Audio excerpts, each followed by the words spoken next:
Captain Jake Morrison stood on the bridge of the U-East Thunderbolt, watching the stars drift past the main screen. His ship had been out here in deep space for 3 months now, mapping new star systems and looking for planets that might support human life. The work was slow and often boring, but Jake knew it was important. Humanity needed to expand beyond Earth and find new homes among the stars. The bridge was quiet, except for the soft hum of the ship's engines and the occasional beep from the control panels. Communications Officer Lisa Park sat at her station, monitoring radio frequencies for any signs of alien life. So far, they had found nothing but empty space and dead worlds. Navigation Officer Carl Brooks plotted their course to the next system, while Engineer Tony White kept the ship's systems running smoothly. Jake was thinking about their next destination when Lisa suddenly sat up straight at her station. Her fingers flew over her keyboard as she adjusted the ship's receivers. Something had caught her attention, and Jake could see the excitement building on her face. "Captain," Lisa said without looking away from her screen, "I'm picking up a transmission on the subspace bands. It's not from Earth Command." Jake moved quickly to Lisa's station and looked at the data streaming across her monitors. The signal was weak, but definitely artificial. Someone or something was broadcasting from deep space, and it wasn't human. "Can you clean it up?" Jake asked. Lisa nodded and began running the signal through the ship's computer systems. The static slowly cleared, and what emerged made everyone on the bridge stop what they were doing. It was clearly an alien voice, speaking in a language none of them had ever heard before. "Get Dr. Helen Brooks up here," Jake ordered. "We need our language expert." While they waited for the ship's xenobiologist, Lisa continued working on the signal. She managed to isolate video data along with the audio transmission. The main screen flickered and then showed the face of an alien being. It had large eyes and pale blue skin with features that reminded Jake of dolphins somehow. The creature was clearly distressed and seemed to be pleading for something. Dr. Brooks arrived on the bridge just as Lisa finished cleaning up the transmission. Helen was a small woman with gray hair and sharp eyes who had spent her career studying the possibility of alien life. She had developed translation programs that could work with any logical language system. "This is incredible," Helen whispered as she watched the alien on the screen. "Feed the transmission into my translation matrix, and let's see what they're saying." It took several minutes for the computer to analyze the alien language and begin building a translation. The process was slow at first, with only random words coming through clearly. But gradually, the message began to make sense, and what they heard made Jake's blood run cold. The alien was calling himself Prime Minister Veltar of the Altarian Republic. His people were under attack by something called the Kethver Dominion. The enemy had already destroyed most of their worlds and was closing in on their last remaining colonies. Veltar was broadcasting a desperate plea for help to anyone who might be listening. As the translation improved, more details emerged from the transmission. The Kethvar were not just conquering Altarian worlds, but destroying them completely. They took prisoners for slave labor and conducted horrible experiments on captured civilians. Entire populations were being wiped out and their planets stripped of all resources. The video portion of the transmission showed scenes that made Jake sick to his stomach. Altarian cities were burning while strange alien ships fired down from orbit. Civilians ran through the streets, trying to escape while soldiers in dark armor rounded them up like cattle. Children cried for their parents, who would never come home. Commander Ryan Torres, Jake's first officer, watched the transmission with growing concern. Ryan was a careful man who always followed regulations, and he could see where this was heading. He knew Jake well enough to recognize the look in his captain's eyes. "Sir," Ryan said quietly, "we should report this to Earth Command and await instructions. Getting involved in alien conflicts goes against every regulation in the book. Jake understood Ryan's concerns, but he couldn't tear his eyes away from the screen. The transmission was getting weaker as the Altarian ship broadcasting it came under attack. Veltar's voice was becoming more desperate as he described the approaching enemy forces. "They have broken through our final defenses," the alien leader said through the computer's translation. "My people are dying and our children will be enslaved. If anyone receives this message, please remember that we existed. Remember that we tried to live in peace among the stars." The transmission showed explosions getting closer to wherever Veltar was broadcasting from. Dust and debris fell from the ceiling as the building shook under bombardment. The Altarian leader looked directly into the camera with his large, sad eyes. "To whatever civilization finds this message, learn from our fate. The Kethver will not stop with us. They consume everything in their path and leave only death behind. If you have the power to fight them, please do not let other innocent species suffer as we have suffered." The screen flickered and filled with static as the transmission cut out. The bridge of the Thunderbolt fell silent as everyone processed what they had just witnessed. Jake stared at the empty screen, feeling a mixture of anger and determination building inside him. Dr. Brooks worked frantically at her station, trying to extract more information from the transmission data. She managed to determine the approximate location where the signal had originated and began plotting a course. The Altarian system was only 2 days away at maximum speed. "Captain," Helen said, looking up from her work, "I've analyzed the Kethver technology visible in the transmission. Their ships appear to use energy-based weapons and rely heavily on shield systems. They seem to have been designed for fighting enemies with similar technology." Jake nodded as he considered their options. The Thunderbolt was an exploration vessel, not a warship, but it carried defensive weapons and had a trained crew. More importantly, Jake knew that Earth's military had been developing new weapons based on kinetic energy rather than the laser systems most alien races seemed to prefer. Ryan moved closer to Jake and spoke in a low voice that only his captain could hear. "Sir, I understand how you feel about what we just saw, but we're one ship against an entire alien empire. Even if we could help, we'd just be throwing our lives away for nothing." Jake looked at his first officer and friend, knowing that Ryan was probably right from a tactical standpoint. But Jake also knew that he couldn't live with himself if he simply reported the transmission to Earth and continued on with their mapping mission. Those aliens were dying right now, while humanity debated what to do about it. "Set course for the Altarian system," Jake ordered. "Maximum speed." "Sir," Ryan protested, "we need authorization from Earth Command before we can enter a combat zone." Jake turned to face his first officer with steel in his voice. "Commander Torres, we are the only human ship in this sector. By the time we contact Earth and wait for orders, every Altarian in that system will be dead or enslaved. I won't let that happen on my watch." Ryan realized there was no changing Jake's mind and reluctantly gave the order to Navigation Officer Brooks. The Thunderbolt turned toward the Altarian system and accelerated to maximum speed. As they traveled through hyperspace, Jake composed a message to Earth Command explaining their actions and requesting immediate military support. Dr. Brooks continued analyzing the alien transmission and discovered more disturbing information about the Kethver Dominion.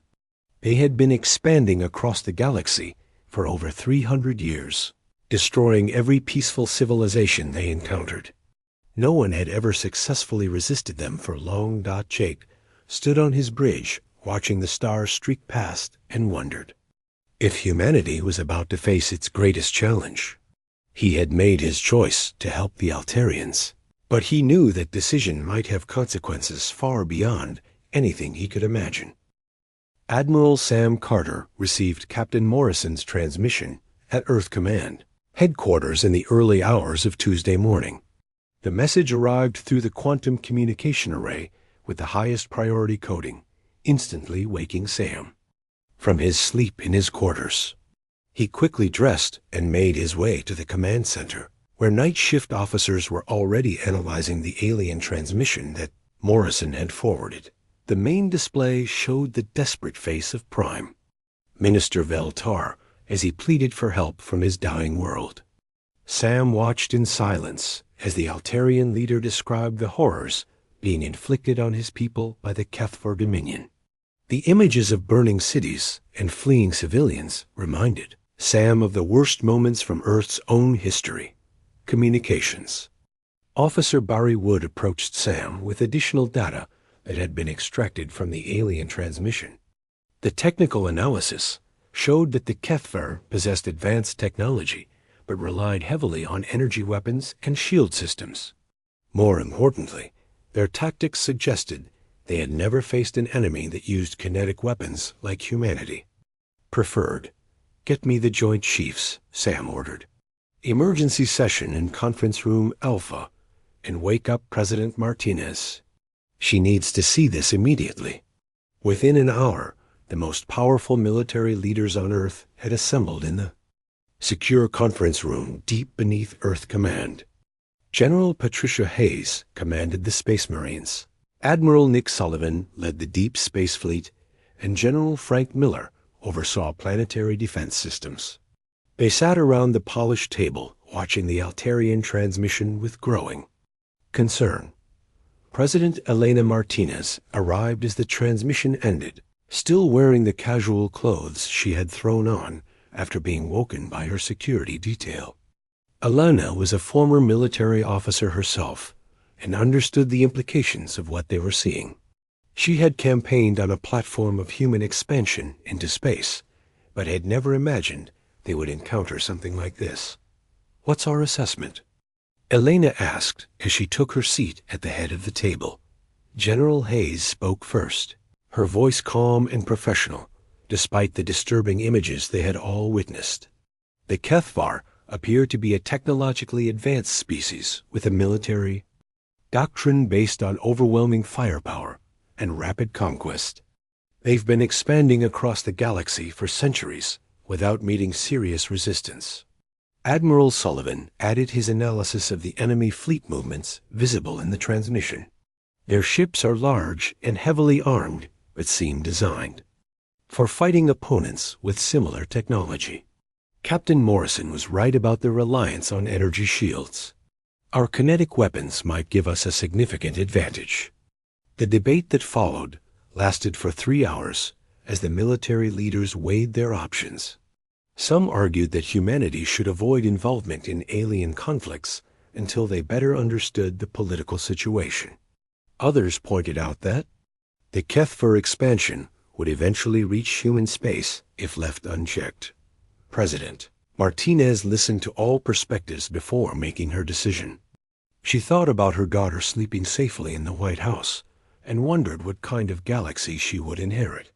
Elena had sworn an oath to protect human interests, but she also believed that some things transcended national boundaries. We're going to help them, Elena announced. I won't stand by while innocent people are slaughtered.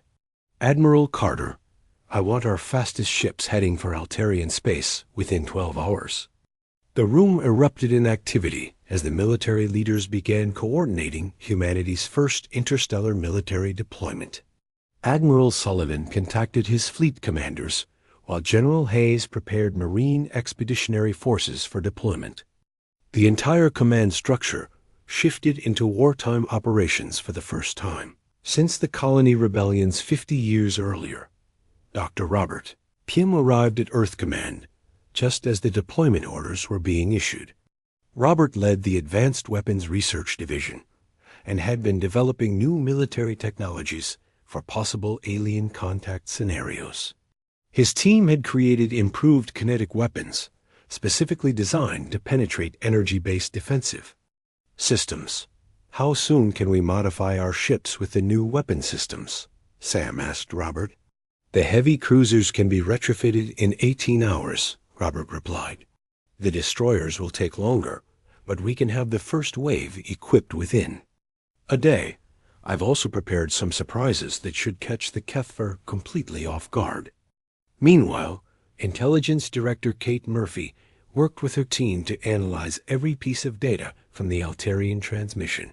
They built detailed profiles of Kethfer military tactics and identified potential weaknesses in their expansion.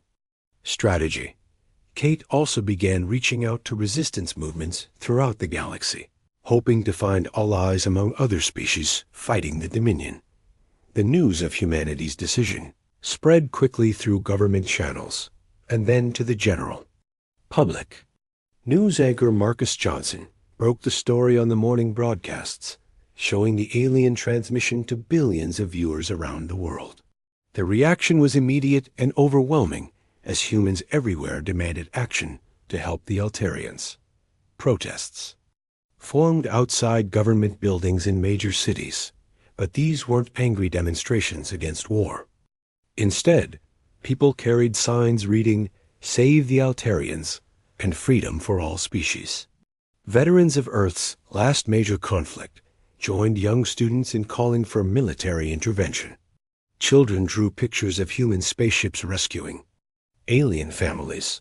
Admiral Sullivan boarded his flagship, the UES Retribution, as dock workers loaded the final supplies and ammunition. The massive battleship had been designed to project human power across interstellar distances, and now it would face its ultimate test. Sullivan's battle group included 12 heavy cruisers and 30 destroyers, the largest fleet ever assembled by humanity. Colonel Danny Lewis supervised the loading of the first Marine Expeditionary Force onto their transport ships. His Marines had trained for ground combat on alien worlds, but none of them had ever faced an enemy like the Kethvar before.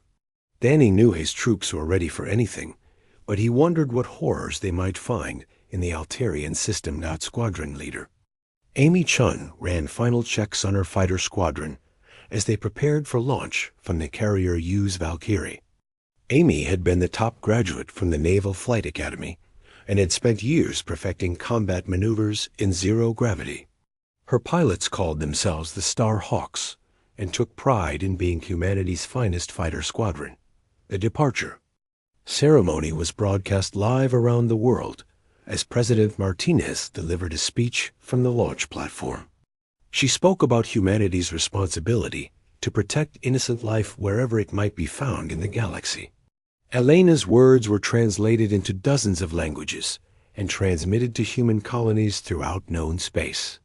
"Today, we take our first step as guardians of galactic freedom," Elena said as the massive fleet prepared for departure.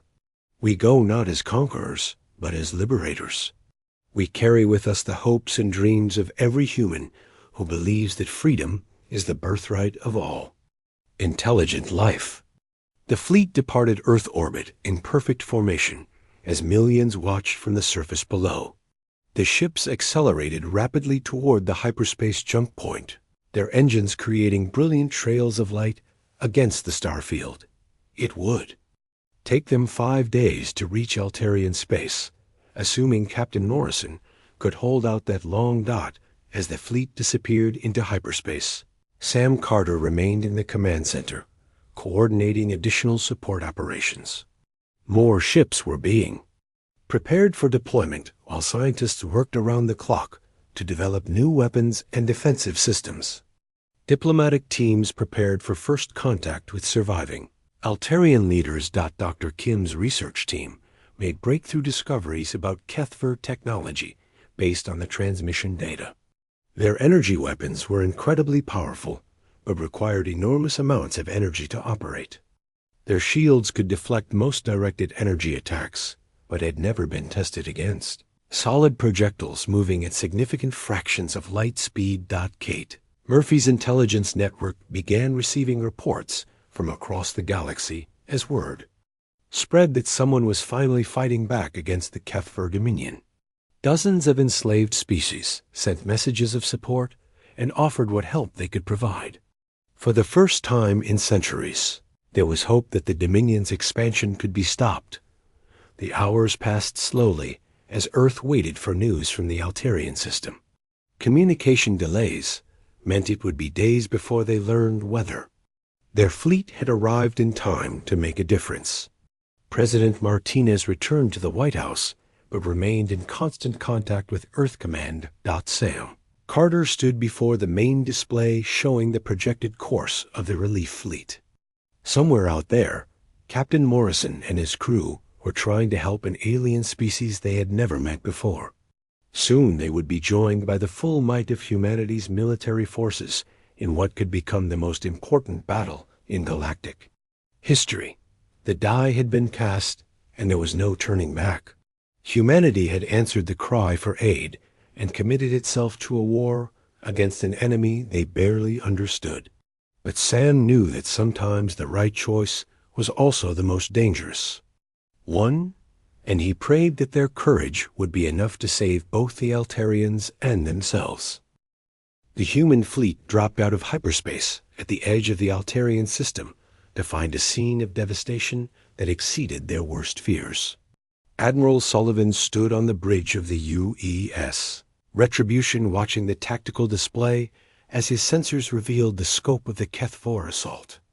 3 Altarian worlds were burning, while alien warships continued their bombardment from orbit.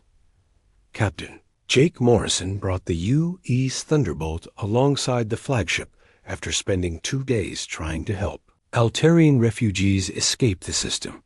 His exploration vessel showed battle damage from several encounters with HFY patrol ships, but Jake had managed to save over 300 civilian lives before the main fleet arrived. "Report, Captain," Sullivan ordered as Jake appeared on the main screen. "The situation is worse than we thought, Admiral," Jake replied grimly. "The HFY Third Fleet has been systematically destroying every population center they can find. I estimate they've killed over 50 million Altarians in the past week alone." The tactical officer highlighted enemy positions on the main display. The HFY fleet consisted of 47 warships arranged in a loose formation around the inhabited planets. Their ships were massive, some nearly twice the size of human heavy cruisers, and they bristled with energy weapons that could glass entire continents. War Commander Zek Thul commanded the HFY force from his flagship, a kilometer-long dreadnought that served as the centerpiece of their fleet. Zek Thul had conquered 16 star systems for the Dominion and had never encountered serious resistance. The arrival of unknown ships barely registered as a concern to the veteran commander.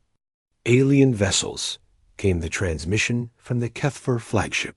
"You will withdraw from this system immediately or be destroyed. This sector now belongs to the Dominion and trespassers will be eliminated." Admiral Sullivan studied the enemy formation and noted their overconfidence. The HFY ships maintained loose spacing and showed no signs of combat readiness. They had grown complacent after centuries of easy victories against technologically inferior opponents. "All ships, battle stations," Sullivan ordered. "Prepare to engage the enemy. Target their command ship first." The human fleet moved into attack formation with practiced precision. Heavy cruisers formed the main battle line while destroyers prepared for hit-and-run attacks on enemy flanks. Fighter squadrons launched from their carriers and began moving toward optimal attack positions. Squadron leader Amy Chun led her Starhawks in the first wave of the assault. Her fighters had been modified with the latest kinetic weapons. They fired solid projectiles at tremendous velocities. Amy had trained for this moment her entire career, but nothing could have prepared her for the reality of interstellar combat. "This is Starhawk leader to all units," Amy transmitted. "Remember your training and watch out for each other. Time to show these aliens what human pilots can do." The first shots of the battle came from the UES Retribution, as its main guns fired a salvo of kinetic rounds at the HFY flagship. The projectiles crossed the distance between fleets in seconds and struck the alien ship's energy shields with devastating effect.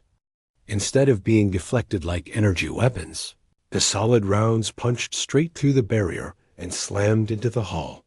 Zichtthal stared in shock as his flagship shuddered under the impact of weapons he had never encountered before.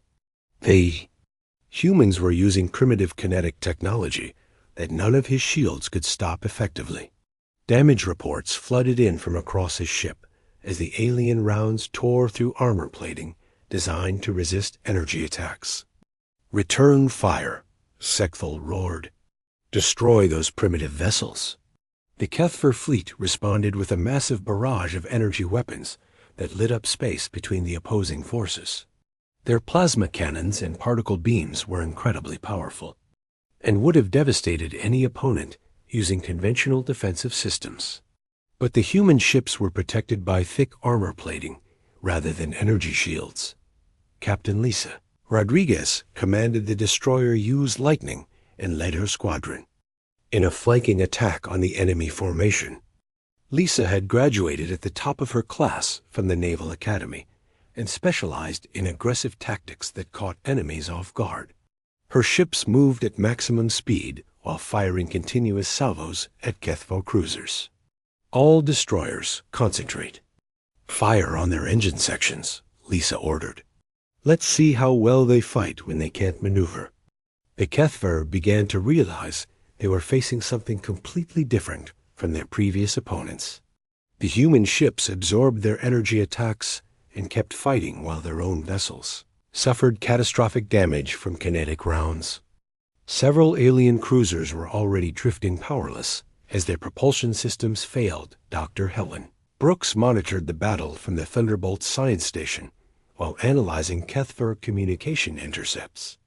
She had spent the past few days learning their language and could now understand their tactical discussions. What she heard confirmed her worst fears about their true nature. "Captain Morrison," Helen called out, "I'm intercepting orders to execute all prisoners before they can be rescued. The Kethver would rather murder civilians than lose their slaves." Jake felt his anger rise as he thought about the innocent Altarians being held captive throughout the system. He had seen the fear in their eyes when he rescued refugees from burning cities. Those people deserved better than to die as pawns in an alien war. "Get me Admiral Sullivan," Jake ordered. "We need to locate those prison ships before it's too late." The battle raged across the inner system as human and Kethver forces engaged in desperate combat. Lieutenant Gary Stone piloted his fighter through a storm of enemy fire while protecting an Altarian evacuation convoy. Gary had joined the military to see the galaxy, but never expected to be fighting for the survival of an entire species. Colonel Danny Lewis prepared his Marines for boarding operations as intelligence reports identified several Kethver vessels holding captured civilians. Danny's men had trained for ship-to-ship combat, but knew they would be vastly outnumbered once they reached enemy vessels. The Marines were ready to make the ultimate sacrifice to save innocent lives. Commander Maria Santos discovered the location of the largest prison ship after intercepting Kethver communications. The vessel held over 10,000 Altarian civilians in conditions that violated every civilized standard. Maria knew her crew would have only one chance to rescue the prisoners before the enemy could execute them. "This is Commander Santos, too." "Colonel Lewis," Maria transmitted. "I've found the primary prison ship, requesting immediate boarding action." Danny and his Marines launched from their transport ship in armored assault pods designed to penetrate enemy hulls. The pods accelerated rapidly toward the Kethver prison ship, while defensive turrets tried to shoot them down. Several pods were destroyed during the approach, but enough survived to deliver their deadly cargo dot. The Marines breached the enemy hull and immediately encountered fierce resistance from Kethver guards. The aliens were larger and stronger than humans, but lacked the tactical flexibility that made human soldiers so effective. Sergeant Pete Barnes led his squad through the ship's corridors while fighting running battles with enemy forces. Medic Ashley Wright followed the assault teams into the ship's prison sections where she found horrors that would haunt her dreams forever. The Kethver had been conducting medical experiments on captured Altarians, treating sentient beings like laboratory animals. Ashley worked frantically to save as many prisoners as possible while the battle raged around her. The rescued Altarians told Ashley about the Kethver, breeding programs that used captured females to produce hybrid offspring for military service. They described factory ships where entire populations were processed for biological materials. The scope of the Dominion's crimes against sentient life exceeded anything humanity had imagined. Meanwhile, the space battle continued as both fleets took heavy casualties. The Kethver numerical advantage was being offset by superior human tactics and weapons technology. Several alien capital ships had been destroyed while the human fleet remained, largely intact despite suffering damage. Zekthul realized his forces were facing defeat for the first time in his military career. The humans fought with a ferocity and determination he had never encountered before. They seemed willing to sacrifice themselves to protect complete strangers, a concept that made no sense to the Kethver commander. Why do you fight for these weak creatures? Jeed Thal transmitted to the human fleet. They offer you nothing in return for your sacrifice. Join the Dominion and share in our conquests instead of dying for aliens who cannot defend themselves. Admiral. Sullivan heard the transmission and felt disgust at the alien commander's words. The idea that strength gave anyone the right to prey on the weak went against everything humanity stood for. Sullivan had seen the images of Altarian civilians being murdered and enslaved, and he knew this was a fight that could not be avoided. We fight because it's the right thing to do, Sullivan replied. Something you and your kind will never understand. The battle reached its climax as the damaged fleets closed to point-blank range. Human Marines had successfully rescued thousands of prisoners from Kethver ships, while fighter squadrons continued their relentless attacks on enemy formations. The battle had been going on for 6 hours. Human ships moved through space like angry hornets, hitting the Korthic fleet from every direction. Captain Danny Walsh watched his crew work at their stations. Sweat ran down their faces, but nobody complained. They all knew what they were fighting for. On the main screen, another Korthic ship exploded in a ball of fire. Lieutenant Commander Ryan Clark counted the enemy ships that were left. The numbers were still bad for humanity, but they were getting better. Every minute that passed, more Korthic ships went dark. The radio came to life with Admiral Carter's voice. All ships, the enemy is starting to pull back from the planet. Do not let them escape. These monsters will not hurt anyone else ever again. Captain. Maria Santos felt her ship shake as another enemy blast hit their shields. She turned to her weapons officer. Jimmy, target their main guns. I want that ship dead in the water. The young officer's hands flew over his controls. Missiles away. Captain, direct hit on their weapon systems. Santos smiled for the first time in hours. The Korthic ship was now helpless, floating in space like a broken toy. Her crew cheered, but she held up her hand for quiet. The battle was not over yet. On the planet below, the fighting was just as hard. Commander Tony Mitchell crawled through the ruins of what used to be a Zelani school. His team had been fighting house to house for 3 hours, pushing the Korthic soldiers back step by step. Sergeant Kelly Brown appeared next to him, her uniform torn and dirty. Sir, we got about 20 more civilians hiding in the basement of that building over there. But there's a Korthic squad between us and them. Mitchell checked his weapon and looked at his tired soldiers. They had been fighting all day, but their eyes still burned with anger. Every dead Zelani child they found made them fight harder. How many Korthic? He asked. Maybe 10, sir. They got some kind of heavy weapon set up. Mitchell thought for a moment. He looked at Private Sam Davis, who was carrying the team's rocket launcher. The young soldier nodded before Mitchell even asked a question. Kelly, take half the team around the back. When you hear my rocket hit, you move in fast. We are getting those people out, the sergeant smiled. Yes, sir? Those ugly aliens picked the wrong planet to mess with. High above the planet, something unexpected was happening. General Pete Rodriguez was in the command center on Earth when Lieutenant Colonel Ben Adams ran in with a tablet computer. General, you need to see this. We are getting signals from all over the galaxy. Other alien ships are jumping into the battle zone. Rodriguez looked at the screen. New ship contacts were appearing near Kepler 442b. Lots of them. But these were not Korthik ships. Who are they?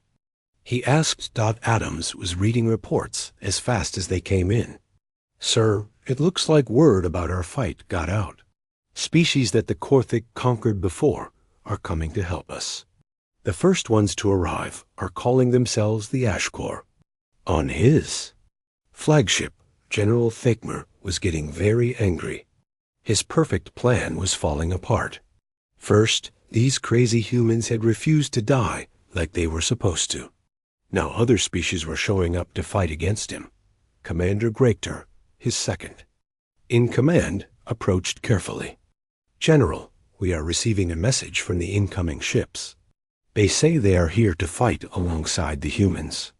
Thakmer's 4 eyes burned with rage. Impossible. No species has ever fought to help strangers before.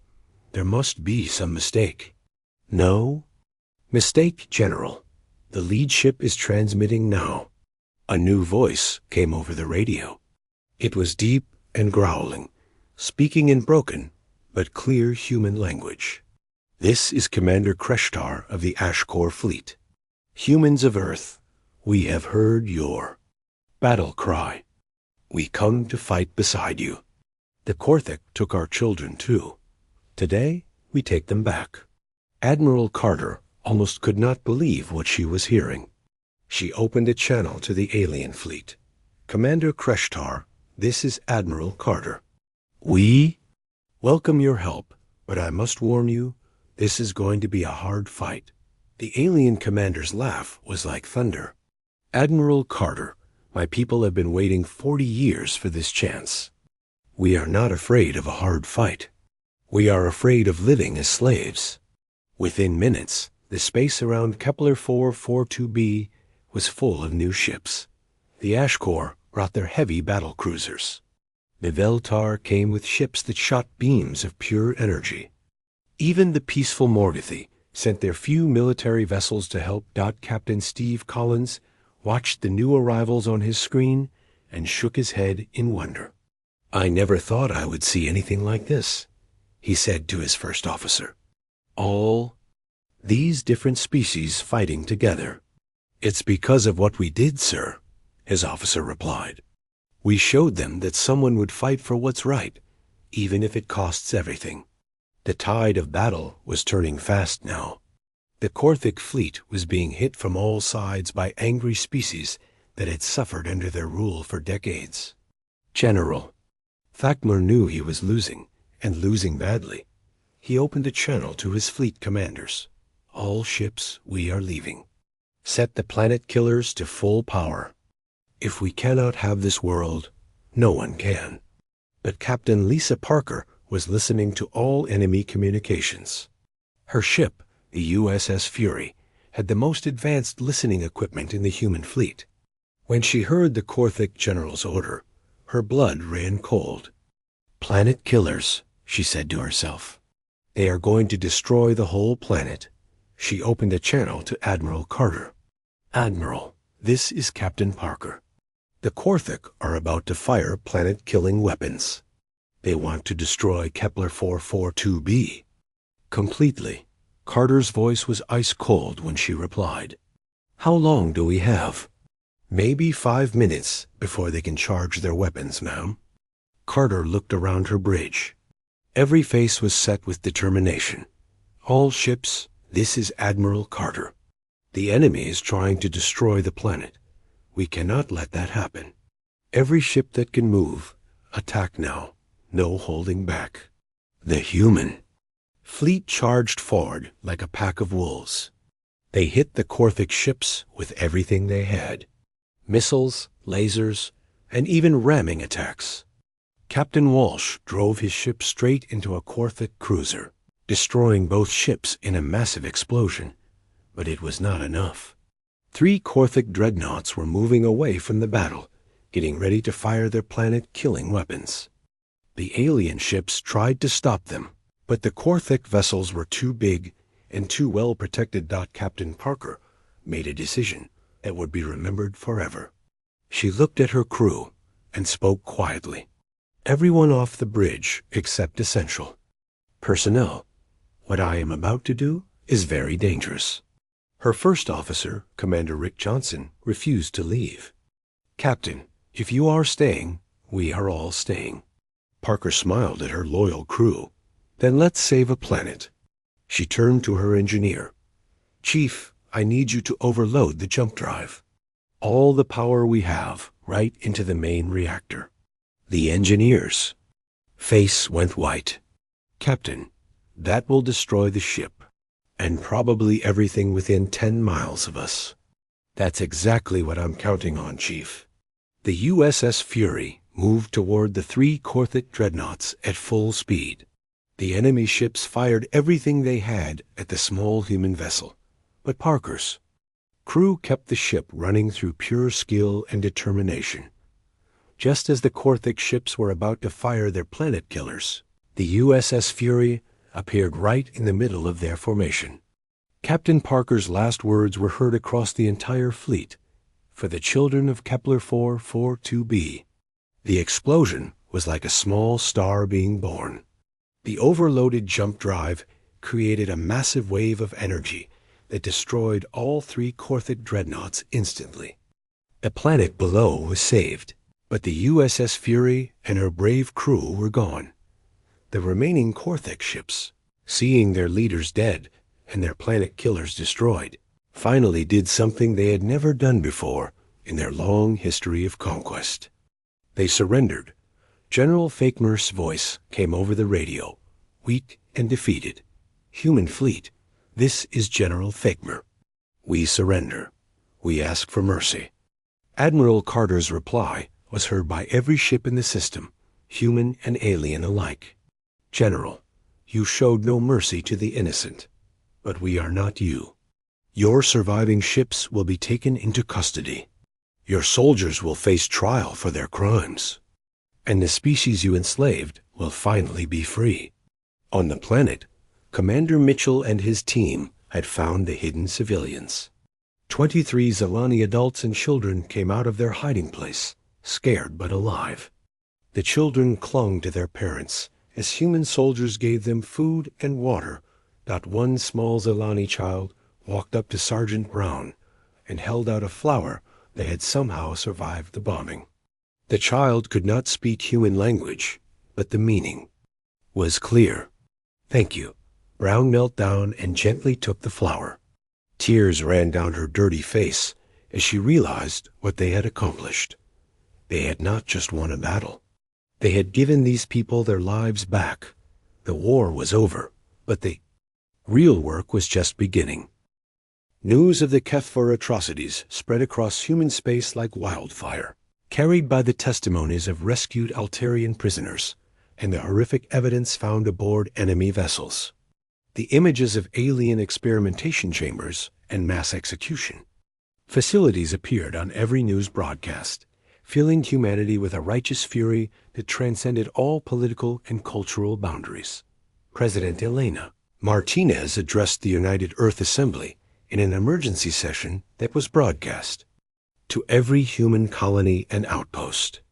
She stood at the podium holding photographs taken inside Kethfor prison ships, her voice steady despite the magnitude of what she was revealing to the world.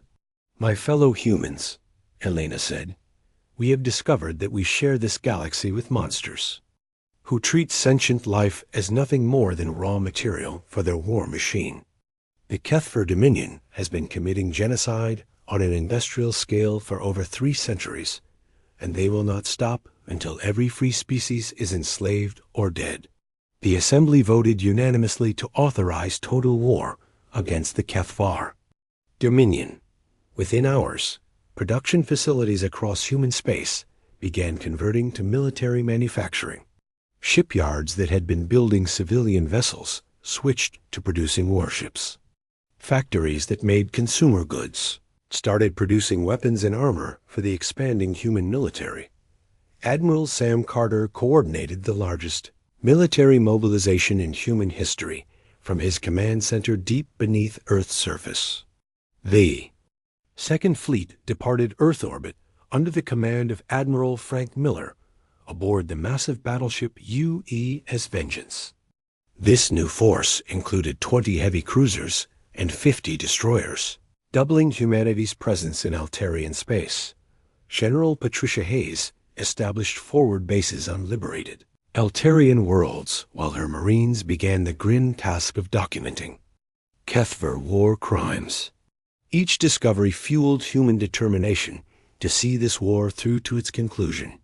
The alien torture devices and experimental laboratories revealed a level of cruelty that shocked even veteran soldiers. Major Tony Clark led the 3rd Armored Division in ground operations to secure Kethver installations throughout the system. His tanks and infantry fighting vehicles had been designed for combat on alien worlds, but nothing could have prepared his troops for what they found in the enemy compounds.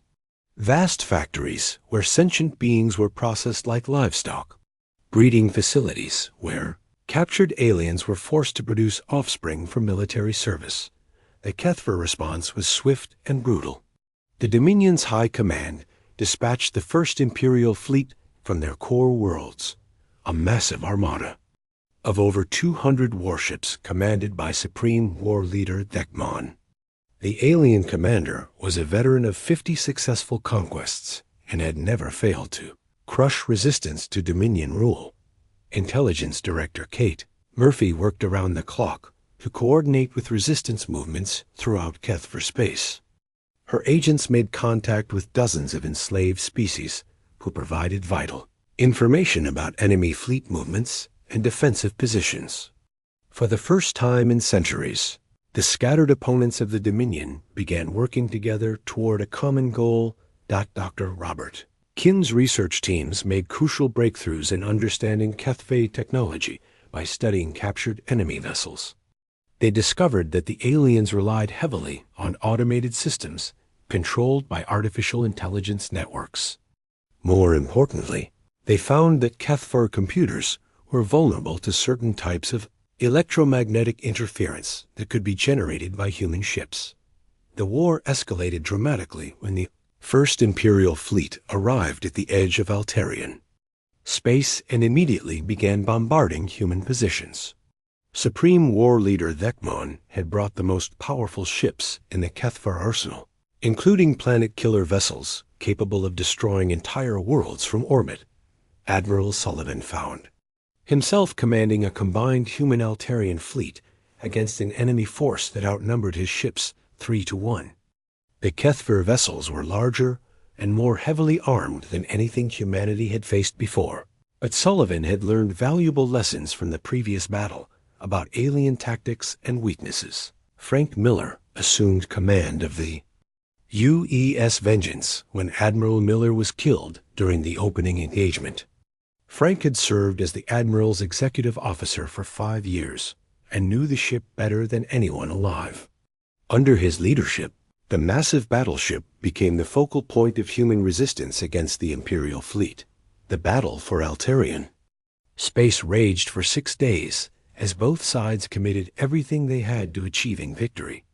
Human ships used their superior maneuverability to strike at enemy formations while avoiding the devastating firepower of the planet-killer vessels. Kethver forces relied on overwhelming numbers and raw firepower to crush human resistance. Lieutenant Colonel Barry Wood led Special Forces teams in sabotage operations against Kethver command ships. His soldiers infiltrated enemy vessels using stealth technology, and struck at critical systems before extracting under fire. The raids disrupted alien communications and coordination, giving human forces crucial advantages during the main battle. Squadron leader Amy Chun's fighter pilots played a crucial role in the extended battle by conducting precision strikes against enemy capital ships. Amy had developed new tactics specifically for fighting the heavily armored Kethfer vessels, using coordinated attacks to overwhelm their defensive systems. Her Starhawks became legendary throughout the fleet for their courage and effectiveness. The turning point came when Dr. Kim's team successfully deployed their new electromagnetic warfare system against the Kethfer command network. The weapon sent focused energy pulses that overloaded alien computer systems and caused widespread malfunctions throughout their fleet. Dozens of enemy ships found themselves drifting helplessly as their automated systems failed. Supreme War Leader Thekmon watched in growing desperation as his technologically superior fleet was systematically defeated by an enemy that should have been easily crushed. The humans fought with a coordination and determination that defied all Kethvar understanding of warfare. They seemed willing to sacrifice themselves for abstract concepts like freedom and justice. The Kethvar deployed their ultimate weapon when conventional tactics failed to break human resistance. The planet killer ship Devastation moved into position to destroy the primary Altarian world, threatening to murder billions of civilians unless the human fleet surrendered immediately. Captain Susan Blake had survived the ramming attack on the previous Kethfer flagship, but her ship was severely damaged and barely combat effective. When she saw the planet killer preparing to fire, Susan made the same choice that had defined her military career. She ordered her skeleton crew to abandon ship while she piloted the crippled cruiser directly toward the alien superweapon. "This is Captain Blake to all human forces," she transmitted as her ship accelerated toward certain destruction. "Remember why we came here. Remember who we're fighting for. Don't let my sacrifice be in vain." The U's Defiance struck the planet killer's reactor core just as the alien weapon was charging for its devastating attack. The resulting explosion vaporized both ships and sent a shockwave through the Kethfor formation that damaged dozens of nearby vessels. Susan Blake's sacrifice had saved an entire world and inspired every human in the fleet to fight even harder. War Leader Thekmon found himself facing defeat for the first time in his long military career. His supposedly invincible fleet was being torn apart by enemies who refused to acknowledge their technological inferiority. The humans treated every alien civilian life as worth protecting, even at the cost of their own. Commander Rachel Green led Marine boarding parties against the Kethfer flagship in a desperate attempt to capture Thekmon alive. Her assault teams fought their way through the massive alien vessel while enemy forces tried to prevent them from reaching the command center. The close-quarters battle was brutal and costly for both sides. Rachel's Marines finally cornered Thekmon in his command chamber after hours of fighting through the ship's corridors. The alien commander was wounded, but still defiant, unable to understand why humans would risk so much for species they barely knew. "Your sacrifice is meaningless," Thekmon said through his translator device. "The Dominion controls thousands of worlds and millions of ships. You cannot defeat us all." Rachel looked at the alien commander with contempt as she thought about the innocent lives he had destroyed during his career. "Maybe not," she replied, "but we're going to try." The First Imperial Fleet finally broke apart under relentless human attacks, with surviving ships fleeing toward Kethfer space in complete disorder. Thekmon was captured alive and became the first high-ranking Dominion officer to face trial for war crimes. His interrogation provided valuable intelligence about enemy military capabilities and strategic weaknesses. As news of the second victory spread throughout human space, massive celebrations erupted on every world and colony. But military leaders knew this was only the beginning of a much larger conflict. The Kefir Dominion still controlled most of the galaxy and would not accept these defeats. Without launching an even more massive response, Admiral Carter began planning offensive operations to carry the war into enemy territory. Wow. Dr. Kim's teams worked on new weapon systems designed specifically for fighting Kefir technology.